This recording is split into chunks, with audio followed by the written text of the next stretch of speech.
ये radio Pakistan podcast है। Bismillahirrahmanirrahim. Assalamu alaikum. My name is Hassan Gilani, and you're watching Radio Pakistan's special podcast in connection with the World Radio Day. We are very privileged and honored to have with us Mr. Murtaza Solangi, the Interim Information Minister. He is a celebrated journalist, a scholar, an analyst, a writer, and we're very fortunate to have him in our studios on this very important occasion. Welcome to the program, Mr. Solangi. Thank you, Gilani Saab. It's a pleasure to have you, Mr. Solangi. I would like to ask you that you have been a celebrated journalist. You have worked for international organizations such as Voice of America. You have headed Radio Pakistan for quite a long time. In the present age, when there is this boom of social media, there is artificial intelligence flourishing, what do you think is the vitality of radio as a medium to educate the people, to inform the people, and to create awareness among the people? Let me admit, radio remains my first and last love.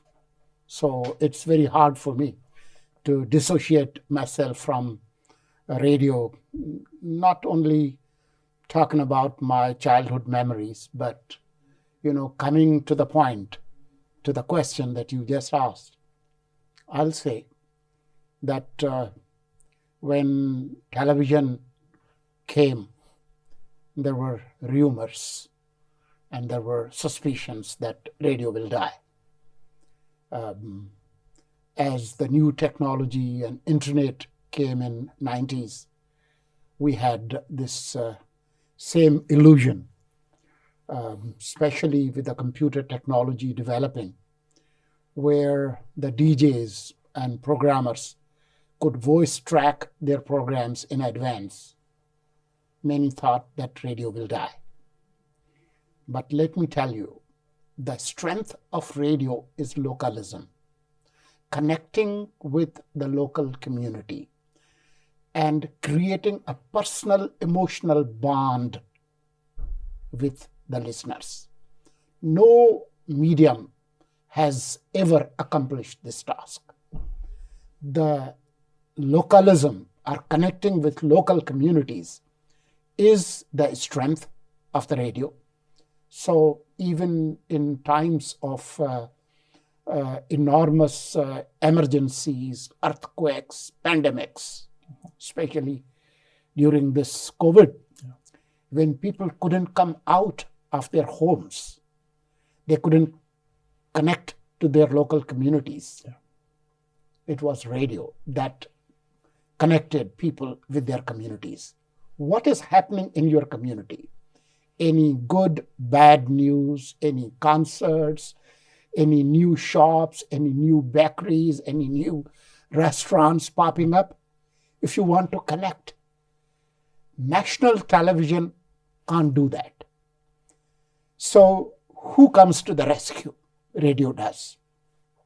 Even in the age of artificial intelligence, when thanks to artificial intelligence, you can have data analysis. You can find out what people are listening. The algorithms may help you in figuring that out. But still, you need a human being, somebody by the name of Mr. Gilani or somebody else, who can tell you what is happening in the community. No other medium can do it.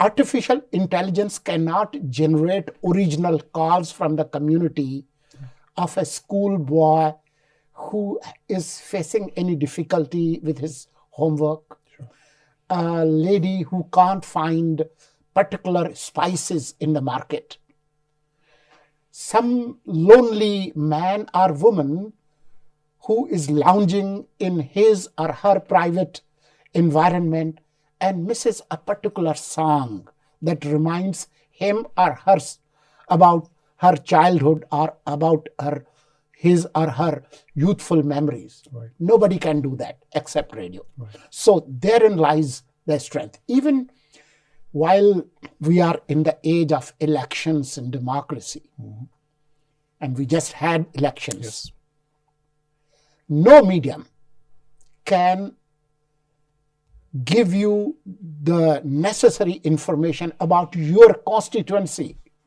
as radio can. Radio can. No other medium can raise local issues in that detail on that larger canvas as radio can. Television cannot do that. Artificial intelligence cannot do that. So I would say that even in the age of artificial intelligence and with a lot of audio streaming softwares like Spotify popping up, they can probably help you connecting with the type of music or the type of audio content you want to listen to. Right. It may help even the radio programmers, but still the central role of the radio broadcaster, connecting with the local communities through an ordinary phone line. That's heart and soul of radio, and that importance will never vanish. So long live radio. That's what I will say on the word radio. Right. Mr. Solanki, when you were holding the command of Radio Pakistan as the Director General nearly a decade ago, we saw that you injected a fresh breath of dynamism in Radio Pakistan. You modernized radio, the website flourished. In the present age, what are your suggestions? What innovative strategies and methods should Radio Pakistan be adopting to compete with its contemporaries? I will write a detailed note and forward that as a handover note to the incoming Information and Broadcasting Minister. Right. Thank you. Thank you very much, Mr. Minister, for being with us. You were watching a special radio podcast on the World Radio Day. Mr. Solanki, at the end, would you like to give any message on this particular occasion? Any short message for radio journalists, for radio community? I will say serving your community is the heart and soul of radio broadcasting. Living and breathing their sentiments, representing them sincerely is the message that I will give to our new broadcasters. Thank you very much, Mr. Minister. It was an honor having you. Thank you very much.